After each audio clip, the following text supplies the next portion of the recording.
So NBA season is starting in 3 days. Yeah, we're back. It's been a long off It's season. been a dark time. Sipping on some FIBA World Cup just to get by.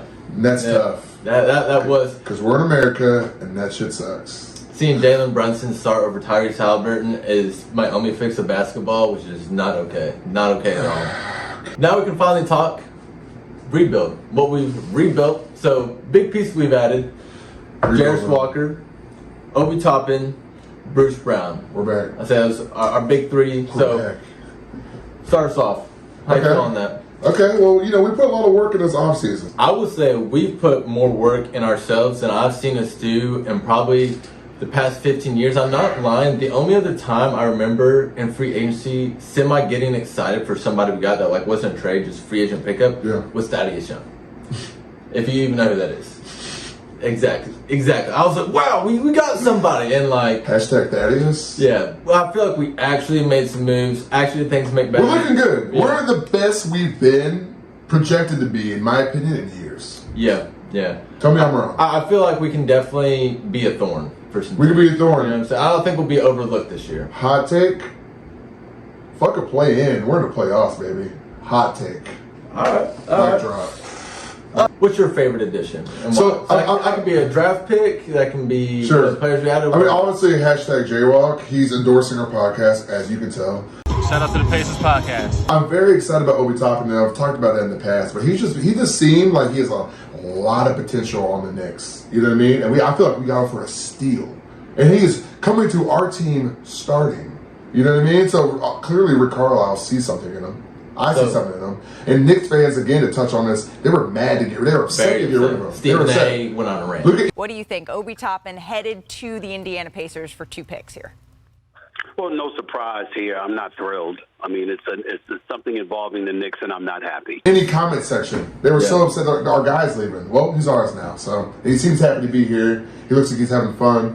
Cool. It's good enough for me. But Obi Toppin, obviously Jaywalk, but Obi Toppin is my guy. What about you? So I think my pick is going to be a little unconventional. How I'm going about it. You say Miles Turner. We're shutting this podcast down. No, Benedict Mathurin come in as a starter. Oh, yeah. And, because I say that's like an addition. Last season he got 16.4 points and like 4.5 rebounds off the bench. Right. And Fire. you can never say there's no guarantee that like, oh, when he's starting, he's going to be able to do the same. Because now he's going to get started. Well, this is the defense. test. Yeah. This is the test. Big boy test. If he passes the test and gets like 20 points, wow. Wow. Like, we're good. Really got something there. We're good. Like we really got, and I'm not saying it's 100%, Right. but I mean he almost won Rookie of the Year last year. He was top 3. You can't tell me that. And he was probably top 3 of 6 Man of the Year. So I have a lot of hope that he's gonna be able to carry that over. Don't fact check this. And if he is able to carry even a little bit over there, then we have a nice 1-2 punch and a Turner as our third for like us not being contenders, but just Turner as a third. That I feel like that's enough for our playoff hopes. Again, not play in, play offs. I think we were like, okay, because if you look back to last season, when the play-ins were like a thought, Halliburton got injured, and we were just like, nah, we're good. Yeah. You know what I mean? We flirted with it a little bit. We flirted with it, and we were just like, and we quickly realized that Halliburton wasn't coming back. When he came back, he just honestly wasn't as consistent as we wanted him to be. And then we just had our Wembanyama goggles on, and we just said, we'll just go ahead and tank one more time, like the good old days. We put a lot of work in this offseason. Yeah. Objectively, we have. And I want to say, I, from watching the preseason, have already seen it pay off because we got the Obi Toppin, Bruce Brown, Halliburton, all super good at transition, as we've like talked about before. Transition offense about to be crazy. Watching the preseason, you can see that that is our game plan. Like, we didn't just get these players. Like, that is our game plan. Every Rick single Carlisle, time. for a second, not to cut you, but he's a good coach. I don't think we put enough credit to that. Facts. He's a good coach. Yeah, and, really is. and he's worked for this organization before. Yeah, and I have a YouTube short about our fast break offense that really kind of goes a little deeper into this. But you see so many plays of like, as soon as they miss a shot, they're doing everything they can, not to get the rebound, but to get the rebound and up there as like fast as possible. I saw this one Tyrese Halliburton guy. But again, I love this effort. Halliburton immediately tries to throw it all the way down the court, get a quick score. Got the defensive rebound. He threw it over like half court. It bounced on the ground. Mathurin catches it in stride. We're like that. That is nice. And We're like that. that's easy assist. Like he makes a lot of smart and hard assists, but these are like 2 or 3 easy assists a game. Like for a him. white QB in the NFL. Smart, strong, fast. He's quick-witted, and he knows what he's doing. Them touchdown passes, being Thomas, most of it being Thomas after, but instead the ball is. Mic drop. Stays in the pocket.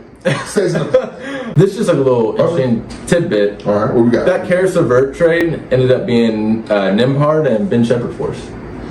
Oh, that's pretty cool. Not bad. I like Karis LeVert though. I was a little upset when we got rid of him. He's a good bench player. He's an efficient bench player. Yeah. You know. I mean, we really needed him to be a starter for us, though. And I don't think he Yeah, was. it didn't work out. So Yeah. Nembhard and Ben Shepherd, that's looking pretty good. And Karis didn't really want to be there. You can kind of, if you like a team enough, you watch a team enough, if you're looking at behind the scenes stuff, like that's why I keep on saying Buddy Hill wants to be here. I can genuinely see it. Yeah. I don't think Karis ever really wanted to be there. Facts. How do you feel about Ben Shepherd? Because my main thing is he's looking great and all that, blah, blah, blah. We don't have room to put him in. We have too many guards. Yeah, like, when is he ever going to play, dude? He's just going to get overlooked by us, probably. I think he's good. He's young. He has a career that's probably going to amount to being a role player. I don't say that disrespectfully. I just say you kind of know where you are. I mean, he was like one of the last people drafted in the first round, right? Like 20-something, right? I mean, I watched interviews where he said, I didn't think I was going to be in the first round. You know what I mean? Like, now I'm not disrespecting him at all. He will develop into probably a good role player. I think his ceiling would probably be like 6-man. And again, I don't want to double standard him and Mathurin, but you can kind of he's nice, but we're going to overlook him because he's another guard. Dude. Yeah, I mean, even if an injury happens to one of our guards, starting or bench, he'll still have a hard time finding a place in there because there's so many like guards. And he played good in the preseason. Yes. It's just not enough, though. And so he's never going to get time to develop, which means he's never going to get anything for us to like trade him. So it almost just like feels like a wasted pick. I wish we would have just traded that pick for something else. He might be nice. We'll see, I guess. Yeah, I mean, Nembhard really blossomed last season. Yeah. I mean, the thing that like stinks though is Buddy Hield is basically Buddy Hield, Nembhard, T.J. McConnell are all in front of him, and where's he going to get minutes there? Yeah. And even if one of them gets down, still where's he going to get minutes? Yeah, who would you rather play? And you still got Mathurin, and you still got Halliburton. Yeah, exactly. Who would you rather play, Ben Shepherd or T.J. McConnell? Dude, don't let me say this on air. Live, 4K. What's going on? The drop. I would rather start T.J. McConnell over Ben Shepherd. And that was the Pacers podcast. Thank you very much. I love T.J. McConnell. Hey, they said the hardest shot to guard on the Pacers was T.J. McConnell. That was propaganda. That was I saw That's that what too. we said. Propaganda. But then we watched the game. He was cold with it. Was he not? He'll have a game cold where he with just it. goes in and he's cold with it. But there's also games where he's getting blocked because he looks like he's 5'9". I know he's not. That's what he looks like. The white Westbrook. He's the white.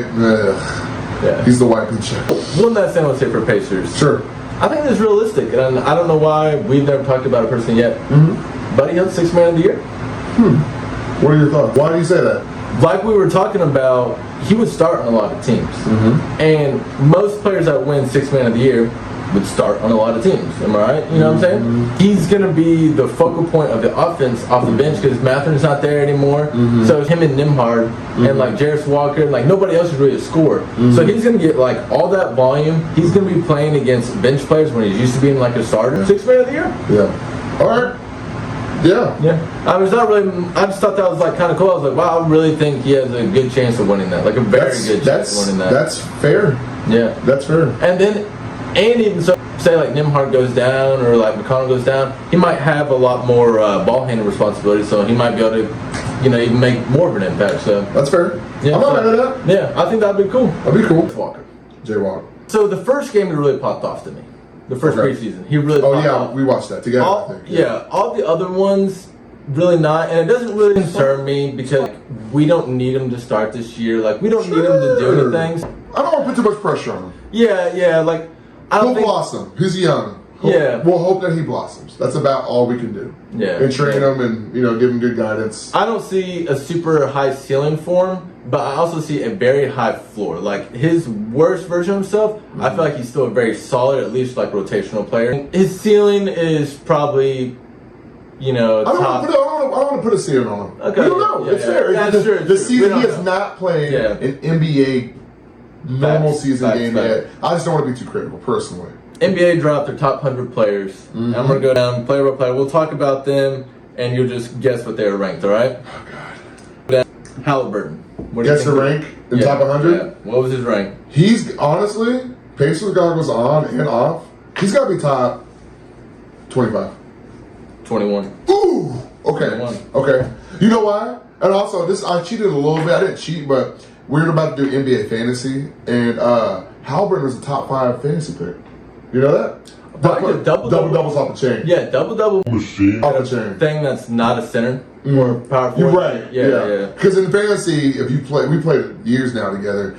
Centers, if you know anything about it, centers are the money maker. I can't hear you. There's too much money in my fucking head. Efficient guards.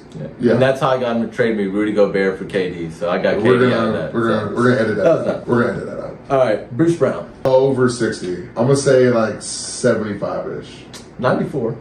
Okay, fair. Yeah, fair. 75 is honestly a little crazy now. I said that. Now I think back, over like some heavy hitters, yeah. But it's funny that he's even in there. Not that it's funny, Yeah. but it's like I wouldn't have. If you would have said off the top of your head, name 3 Pacers that I wouldn't know if I would have said Bruce Brown. And Hield was in there too. I didn't write his down, and I really can't remember. Well, you got to remember, he just straight up one of the most efficient shooters in the league. Yeah. That's valuable. So I saw one thing that he has more 253 season than Harden, Klay Thompson, Reggie Miller, Ray Allen, and like 2 or 3 other like really notable 3-point shooters. Like he really is He's like that guy. So if y'all are Pacers fans and don't know, he is that guy, and that guy's gonna come off the bench. So that's pretty nice. That's not bad. But honestly, you want to talk about that for a second? How do you feel about that? Having an easy catch and shoot, like we can get hot. Like when our starters come out, we can still quickly put up points because like he can make 3 threes in a row type of thing. So I mean, that's very nice to know that we're always going to keep rolling because it's not. I really don't know if there's anyone else off the bench who I'm like, all right, they're going to keep getting this bucket. Everybody else can be hot or cold. It's a good point. But Buddy is going to be at least a consistent factor. The talking point there is that there's a lot of teams that would start Buddy Hield. Yep. And the Pacers on the whole team, we're just putting him on our bench. So maybe Lakers would start him. The Lakers would start him. So my thought would be that if the season doesn't start off strong, we might start him within the first month or so. Start Buddy Hield? Yeah. Put Mather on the bench? You act like Buddy Hield hasn't put that work in. But we want to develop. We do want to develop, but we also want to not suck. Nah, dude. I want Mathurin to get that. I would like Mathurin too. I can see I can see a world where Rick Carlisle goes, okay, shit's not working out. Let's reshape our starting 5 and put Hield back in. I also don't want to disrespect him too, low key, is because I mean he wants to be here and he doesn't really have to be. And by disrespect, we didn't even offer him a contract. That's why he's up in the air right now. Which I think we should have locked him into something, or we should have made a trade by now. Okay, I can maybe see for like certain lineups, like if a team has like super bad like perimeter D or something.